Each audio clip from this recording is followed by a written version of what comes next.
Hello and welcome. Thank you all for being here today. Today I'm going to talk to you about corporate social responsibility and globalization. This year I gave myself a big question to answer, whether or not it makes sense living in a globalized era for organizations to use corporate social responsibility, and if so, what would be the benefits and drawbacks of it for the organizations involved. At first, this seemed like a rather straightforward question to whether to see if there were benefits or drawbacks. But the further I got into it, the more complicated it got. Much like an anthill, it can appear simple at first, but the closer you look, the more tunnels and off-branches you see. It becomes this more complex system that functions through efficiency that we don't quite understand. I'm going to cover CSR, or corporate social responsibility, globalization, and consumerism versus consumer impact. First, I want to break down what CSR is for you guys. During my research, I found it most helpful to break CSR down into 3 components: practice, profit, and image. Practice refers to the behavior in which an organization conducts itself, from both environmental to work safety, from the pollution that they may produce through product manufacturism to the compensation and safety measures they go through for their employees. Profit has to do with how these practices show the effects of their margins. In what way do they conduct themselves that builds the most profit, and what do they do with it? Do they keep it for themselves? Do they give back? Where does the money go? And how much goes where? And then we have image, how these other 2 aspects, practice and profit, work together to explain how an organization is perceived by their consumers. How does it help create brand loyalty or lack thereof? Where is the trust built? And what is the positive and negative effects of the image they put out into society? Corporate social responsibility has the ability to take negative factors of an organization and transfer them to a positive one. From pollution, unsafe work environments, and corporate greed and embezzlement, to overstressed employees and underpaid, to a more productive and healthy work environment, from even workload to better profit margins to a more sustainable and eco-friendly business. If it's used correctly, these are the things we can visibly see change in an organization that uses corporate social responsibility correctly. And then we have globalization. These 2 hold a connection based on the perception of products and goods around the world. From the car you drove to get here today, on the roads, and whatever you ate for breakfast, as well as the clothes you are wearing right now, I can almost guarantee that at one point, globalization was involved. Globalization is not a small thing. It links into many other things: corporate social responsibility, the global supply chain, profit margins, consumerism versus consumer. But I don't have time to explain all of it. So we're going to focus on the simpler aspects.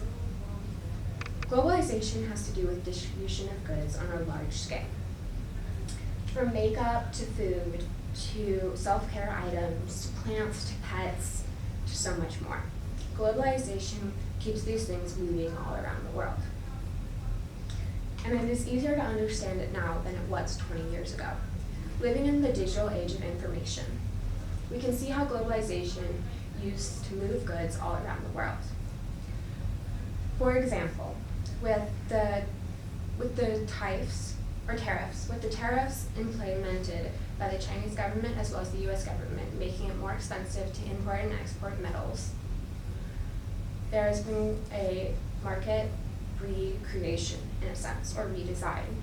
Other smaller markets that can't afford these tariffs or don't want to be caught in the middle of it have begun to reorganize their distribution system and be able to adapt to the market changes to create their areas of business and community a more profitable and coexisting era with everybody's needs being met, instead of getting caught in the middle of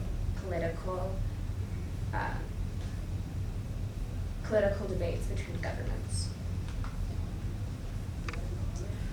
As a couple examples, I want to explain how we can see globalization and corporate social responsibility influence consumers. In 2023, Walmart was declared #1 on the Fortune 500 list. They made $611.3 billion that year. That was $97.3 billion more than Amazon made that year. Walmart is this fast-growing and ever-present organization, and it is not the only one that has taken over multi-country organizations. McDonald's has 40,000 stores or restaurants in 118 countries across the world. Globalization was introduced by a man named Levitt about 20 years ago. He observed that how organizations and large spreading conglomerates created a sense of uniformity in other markets. But there's drawbacks and benefits to this. It both creates a more accessible and affordable product for consumers, but also begins to diminish culture and individual markets that were once original to the area in which they have spread. But how did Walmart and McDonald's do this? Was it through some big conglomerate scheme, a multi-point plan, a large and expansive network that is hard for consumers to rationalize? Well, not quite. During my thesis research process, my advisor, Erin Cummins-Roper, recommended I read a book called The Walmart Effect. In this book, there was one chapter that particularly stood out to me. It was chapter 8, The Power of Pennies. It explained how Walmart got to be so big as it is today, generating a revenue of $611.3 billion. They didn't do this by some big, elaborate plan. They did this by 3 cents. In fact, the real power of Walmart has always been that 3 cents margin. They have taken products that are typically $3 and started selling them at $2.97. That was the genius behind Sam Walton. He took something as simple as 3 pennies, taken out of the profit margin, and still created a bigger profit than most multinational corporations. By enticing consumers to always have this lower and beneficial cost for those that need affordable and accessible materials, he was able to create a multinational conglomerate organization just by 3 pennies. When looking at globalization and corporate social responsibility, consumerism versus consumer behavior, it is easy to think of them as big, expansive, and massive, hard to understand things. But eventually, you can see that they can all be broken down into smaller margins, just like 3 pennies. So, what does this all mean? Well, it's hard to say for sure, because there's so much that goes into it. So much information still to be covered and researched. I can't say for sure whether or not an organization that uses corporate social responsibility, such as Patagonia, that was founded with it in mind, is ultimately going to do better than an organization like Big Gas and Oil, who don't use corporate social responsibility and have never claimed to use corporate responsibility, but still provide expansive information about their organization's operations. Or other organizations like AT&T that use it as a bailout method. Whether or not corporate social responsibility is implemented into your organization's daily practice is a big question about benefits and drawbacks. I cannot give you a definite answer on every organization that will implement corporate social responsibility will definitely be better off, because I do not know that for a sure fact.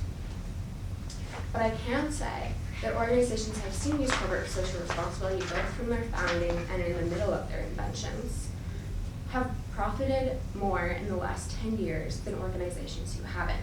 They have built more consumer brand loyalty, increased profit margins, and given back to the environment in which they are founded.